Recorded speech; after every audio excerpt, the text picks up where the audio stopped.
Namaste. Welcome to Yin Yoga. My name is Chng and I'm a Yin Yoga teacher. Today I'd like to share a little bit more about what I've developed for this particular practice. Many times you heard me talking about a principled approach to Yin Yoga practice, and you might be wondering what do I mean by a principled approach towards the practice. In any methodology to the practice of yoga, we need to understand that eventually we are working the consciousness. But as you know, from the perspective of traditional Hatha Yoga, the way towards the mind is in the manipulation of the body. So the theory of Hatha Yoga, or the ideas that are built on Hatha Yoga, is slightly different from the classical yoga which is taught in Patanjali's Yoga Sutra. So meaning to say, the Hatha yogis have this idea that if you can bring liberation towards this physical body, then naturally this liberation leads to the liberation of consciousness. So this is the foundation, or the way to, in a way, find a bridging between traditional or classical Patanjali's idea of yoga versus what later developed as Hatha Yoga. So there is a vast knowledge and development since maybe the 3rd to the 5th BCE, all the way, this time, the 3rd to the 5th BCE is the time maybe during the Patanjali's time. Specific date, we're not really sure, but during this period, I would say, this is the time of Patanjali. And there is an idea of yoga that was documented by Yoga Sutra, and later all the way until maybe around the 13th and 14th century, where, if we date Hatha Yoga Pratipika as early as possible, then maybe, to the 14th century, this whole time there is a big shift on how yoga should be practiced. From Patanjali's time all the way to Hatha Yoga development. So there is no time to go into this whole background in the evolution of idea. But we have to come back to this fundamental idea that in any yogic system that we are practicing, eventually we have to be able to deal with the mind, which is our consciousness. So in general, from the Hatha Yoga perspective, you cannot address the mind directly without bringing close attention and focus to the physical presence of the body, which is why all the physical manipulation is required.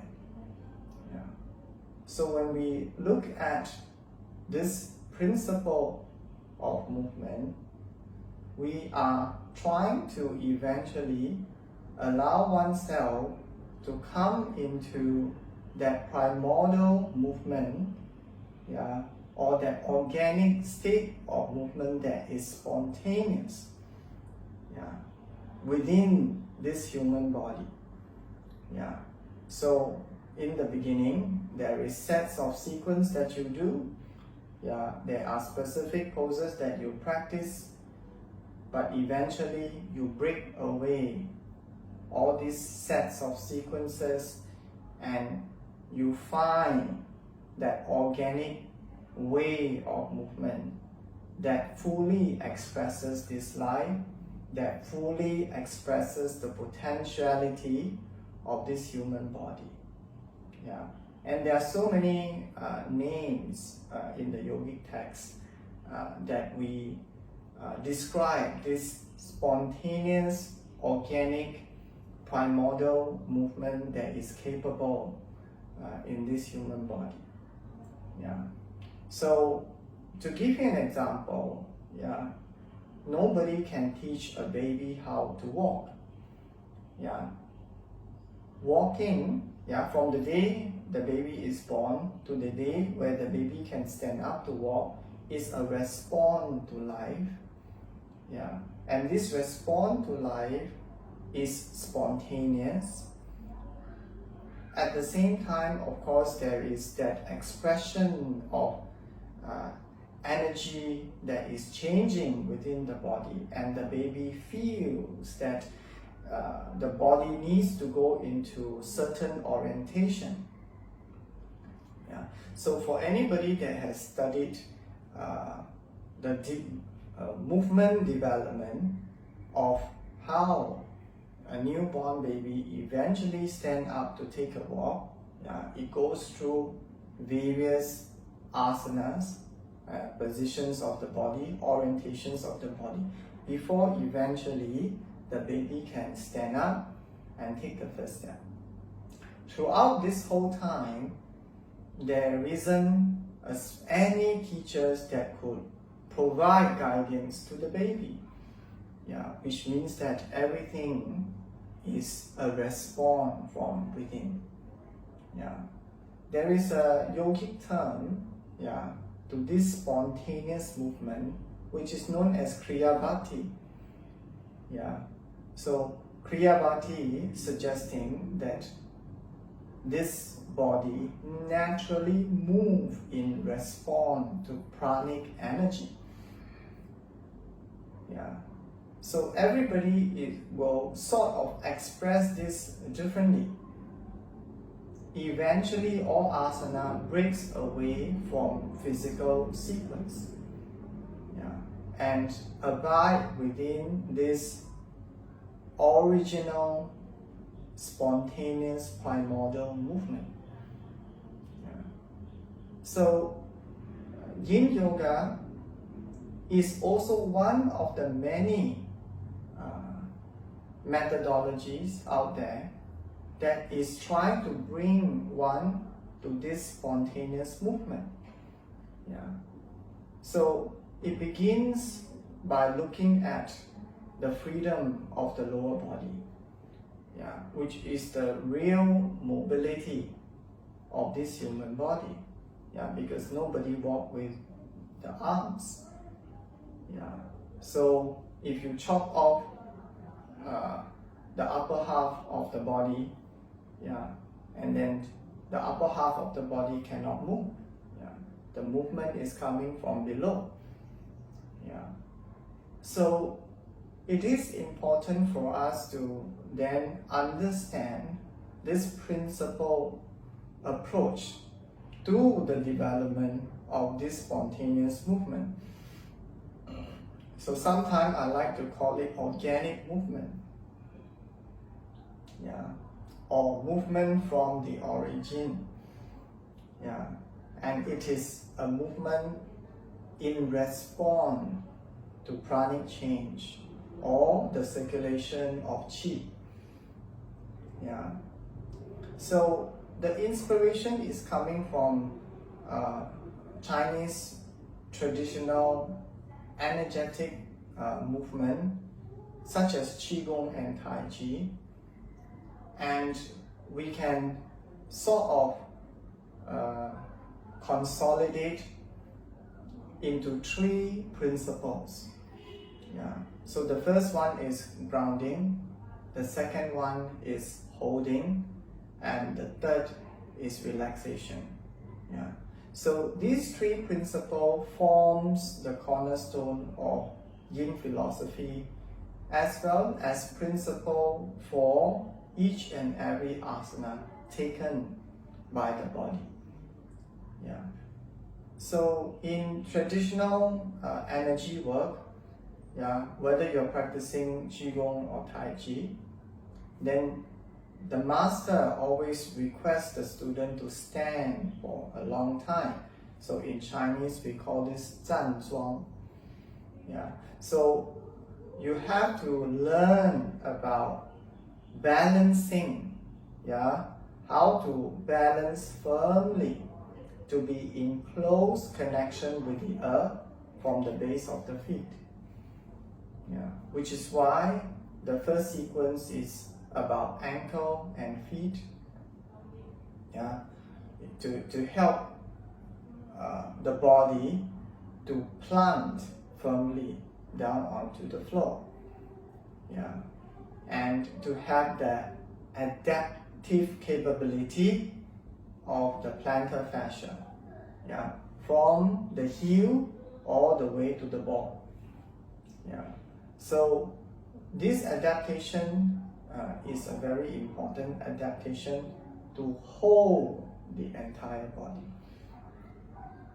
So the Chinese have this idea that everything has to move down before there is a rebound energy that can move up. Yeah. So this moving down is a yin energy. The yin energy eventually consolidate below is for a strong rebound to be lifted up as a yang energy. So if you think that practicing yin is about cultivating more yin energy and cultivating more heaviness, yeah, which is true, and it is only half correct, yeah, because this heaviness has to then be able to transform to become an upward movement. Yeah.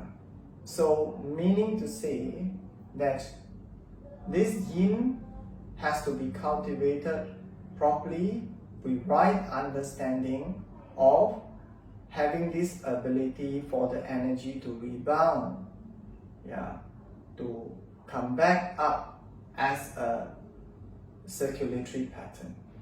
Yeah. So in short, there is no dead yin kind of expression that we are trying to cultivate, yeah, but we are trying to send more weight towards the floor, to be closely in contact with the floor, to allow that rebound to come back up. Yeah. So this forms the fundamental idea of grounding, which is the cornerstone and foundation of all Qigong and Tai Chi. So from that perspective, when I say the first principle is grounding, it's not out of my whims and fancy. Yeah, it's based on the traditional Chinese way of cultivating energetic movement. We are borrowing a principle, yeah, so it is not like I developed something called grounding. It has already been practiced for thousands of years. Yeah. So holding is your ability to consolidate in. Yeah. So again, yeah, grounding eventually allows the body to come into a more efficient way of pranic circulation or qi circulation. Yeah. Then the next idea is to be able to consolidate this energy. Yeah. So holding in the first instance is a practice of stillness. The body is not really moving, but it's not a dead stillness. Yeah. So it's almost like, for those that really understand meditation, then meditation is not dead sitting, it's very much alive. Yeah. That this seed is alive, it's not dead. Yeah. So, which means that this holding is about consolidation of that energy and holding of that potentiality that is going to be with you, that you have cultivated. Yeah. So, in order for us to understand this part, you express or you practice stillness. Yeah. And when the body is still, as I said, there is no dead stillness, because dead stillness happens when the body dies. Yeah. When the body is still, then the energy becomes alive. So the ability to feel how the pranic energy, the chi force, is expressing themselves can be fully presented to oneself, to one's understanding, when there is success in practicing stillness. So in here, two things I like to emphasize. One is stillness and the other is breathing. So in the beginning, there is something to do still, for this part. So in each of these principles, there is a basic level, there is an intermediate level, and there is an advanced level. So each of these broad stroke principles, so to speak, you can advance with it as you improve in your understanding of these yin principles. So in the beginning, in holding, you practice stillness of the body and you practice breathing. So the last is actually relaxation. So which means that the body being there, keeping still, but the most important point behind the stillness is softness. Are you able to continue holding in the same position with that level of softness? So it's important that we look at our practice as searching, and developing more spaciousness within the body. We are not trying to lock down the body. We are not trying to close up the body. So we are not trying to cultivate tension, and we are not trying to close the joints. So it might look like that. It might externally look like that. But one needs to understand how to achieve, in a given tight space, to maintain that sense of openness within the body. So this is one of the most difficult part to practice among the three principles. Relaxation is the toughest. So relaxation does not mean going into sleep. So how should you have a mental image of relaxation? It's like, you are hanging your clothes on a bamboo, and the clothes have the ability to respond to the wind. So it needs to have that softness, but it continues its shape.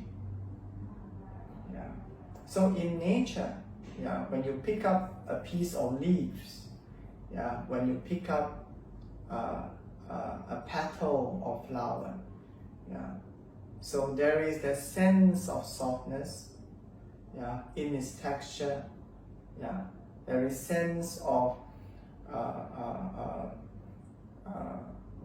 vulnerability, yeah, in that texture, yeah. But each of these has its own shape. So can the body behave like a piece of leaf? Can the body behave like a petal of a flower? Yeah. So this is what we are looking for in the quality of relaxation. Yeah. So relaxation has nothing to do with collapsing into the entire pose, but relaxation has to do with being able to continue a shape that continuously provide freedom, yeah, and spaciousness. This much I will share with you today. Yeah. Thank you, and I look forward to your comments. See you again.